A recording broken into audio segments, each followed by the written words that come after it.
ಕಣ್ಣು ನೋಡುವ ಪ್ರತಿ ದೃಶ್ಯವನ್ನು ನಿಜವೆಂದು ತಿಳಿಯುವುದು ತಪ್ಪು.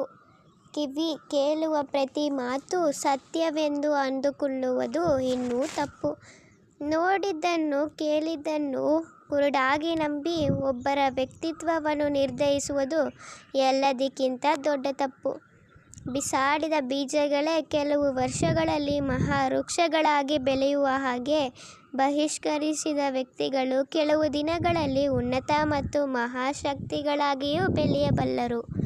ಅಪಾಯ ಬಂದಾಗ ನಮ್ಮನ್ನು ಕಾಪಾಡುವುದು ನಮ್ಮ ಸುತ್ತಲೂ ಇರುವ ಬಲಗವಲ್ಲ, ನಮ್ಮ ಒಳಗೆ ಇರುವ ಬಲ ಮಾತ್ರವೇ. ನಮಗೆ ಕಷ್ಟ ಬಂದರೆ ನಗುವವರು ಶತ್ರುಗಳು, ಧೈರ್ಯ ಹೇಳುವವರು ಬಂಧುಗಳು, ಕಣ್ಣೀರು ಒರೆಸುವವರು ಸ್ನೇಹಿತರು. ಆದರೆ ನಮಗೆ ಕಾಣದ ಹಾಗೆ ಕಣ್ಣೀರು ಸುರಿಸುವವರು ತಂದೆ ತಾಯಿಯರು. ಯಾರು ತನ್ನನ್ನು ತಾನು ಅರಿತಿರುವರೋ ಅವರು ಸರ್ವ ಶಾಂತಿಯನ್ನು ಅನುಭವಿಸುತ್ತಾರೆ. ಪಾಪಗಳನ್ನು ಮಾಡಿಯೂ ಹಾಯಾಗಿ ಬದುಕುತ್ತಿರುವನು ನೋಡಿ, ಏನೇ ಮಾಡಿದರೂ ಕರ್ಮ ಏನೂ ಮಾಡುವುದಿಲ್ಲ ಅನ್ನೋ ಭ್ರಮೆ ಪಡಬೇಡ. ದಿನಗಳು ಕಳೆದಂತೆ ನಿನಗೆ ತಿಳಿಯುತ್ತದೆ, ಕರ್ಮ ತಪ್ಪು ಮಾಡುವುದಿಲ್ಲ, ಸಮಯಕ್ಕಾಗಿ ಹೊಂಚು ಹಾಕಿ ಕುಳಿತಿದೆ ಎಂದು. ನಮಗಿಂತ ಮುಂದೆ ಇರುವವರನ್ನು ನೋಡಿ ಅಸೂಯೆ ಪಡಬೇಡ, ನಮಗೆ ಇಂತ ಇರುವವರನ್ನು ನೋಡಿ ಗರ್ವಪಡಬೇಡ. ಎರಡೂ ಪ್ರಮಾದಕರವೇ, ಏಕೆಂದರೆ ಯಾವುದೇ ಕ್ಷಣದಲ್ಲೂ ಸ್ಥಾನ ಬದಲಾಗಬಹುದು. ನೀನು ಎಲ್ಲರಿಗಿಂತ ಹೆಚ್ಚು ಕಷ್ಟ ನೋವು ಪಡುತ್ತಿದ್ದೀಯಾ ಎಂದರೆ ಅದರ ಅರ್ಥ ನಿನ್ನ ಜೀವನದಲ್ಲಿ ಒಳ್ಳೆಯ ದಿನಗಳು ಪ್ರಾರಂಭವಾಗಲಿವೆ ಎಂದು. ಬಂಗಾರ ಶುದ್ಧಿಯಾಗುವುದಕ್ಕೆ ಬೆಂಕಿಯಲ್ಲಿ ಸುಡಲೇಬೇಕು.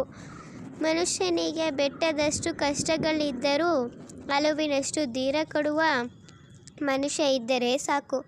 ಜೀವನ ಯಾವತ್ತೂ ಭಯವಾಗಿ ಅನಿಸುವುದಿಲ್ಲ.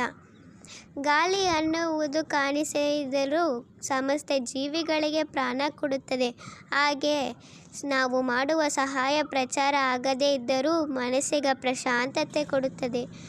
ಸಮಯ, ಆರೋಗ್ಯ, ಹಾಗೆ ಬಾಂಧವ್ಯ, ಇವುಗಳ ಮೇಲೆ ಯಾವುದೇ ರೀತಿಯ ಬೆಲೆ ಬರೆದಿರುವುದಿಲ್ಲ. ಇನ್ನು ಅವುಗಳನ್ನು ಕಳೆದುಕೊಂಡಾಗಲೇ ಅವುಗಳ ಬೆಲೆ ತಿಳಿಯುತ್ತದೆ. ಅದಕ್ಕಾಗಿ ಸಮಯವನ್ನು ಸದುಪಯೋಗಪಡಿಸಿಕೊ, ಹಾಗೆ ಆರೋಗ್ಯವನ್ನು ಕಾಪಾಡಿಕೊಳ್ಳಬೇಕು. ಇನ್ನು ಬಾಂಧವ್ಯವನ್ನು ನಿರ್ವಹಿಸಬೇಕು. ಆತ್ಮವಿಶ್ವಾಸ ಅನ್ನುವುದು ನಮಗೆ ಯಶಸ್ಸನ್ನು ತಂದುಕೊಡುವುದಿಲ್ಲ, ಆದರೆ ಯಾವುದೇ ರೀತಿಯ ಸವಾಲುಗಳನ್ನು ಎದುರಿಸುವ ಶಕ್ತಿ ಕೊಡುತ್ತದೆ.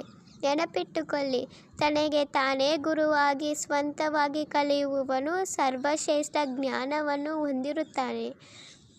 ಸಮಯ ಪಾಲನೆ ಮತ್ತು ಕ್ರಮಶಿಕ್ಷಣ ಈ ಎರಡೂ ಇಲ್ಲದೆ ಯಾವುದೇ ಲಕ್ಷ್ಯವನ್ನು ಪೂರ್ತಿಗೊಳಿಸಲು ಸಾಧ್ಯವೇ ಇಲ್ಲ. ಒಬ್ಬರು ನಾಶಪಡಿಸಬೇಕು ಅನ್ನುವ ದುರ್ಬುದ್ಧಿ ಇರುವವನು ಕೊನೆಗೆ ಅವನೇ ನಾಶವಾಗುತ್ತಾನೆ. ಇದೇ ಕರ್ಮದ ಫಲಿತ. ಪ್ರಪಂಚದಲ್ಲಿ ಅತ್ಯಂತ ಬೆಲೆ ಬಾಳುವ ವಸ್ತು ನಂಬಿಕೆ. ಗಳಿಸುವುದಕ್ಕೆ ವರ್ಷಗಳೇ ಬೇಕಾಗುತ್ತದೆ, ಅದೇ ಕಳೆದುಕೊಳ್ಳುವುದಕ್ಕೆ ಒಂದು ಕ್ಷಣ ಸಾಕು. 100 ಬಾರಿ ಕೇಳಿಸಿಕೊ, 1000 ಬಾರಿ ಯೋಚಿಸು, 1 ಬಾರಿ ಮಾತನಾಡು. ಉನ್ನತವಾಗಿ ಯೋಚಿಸುವುದು ಅಭ್ಯಾಸ ಮಾಡಿಕೊಂಡರೆ ನಮಗೆ ನಾವೇ ಮಾರ್ಗದರ್ಶಕರಾಗಿ ಬದಲಾಗುತ್ತೀರಿ.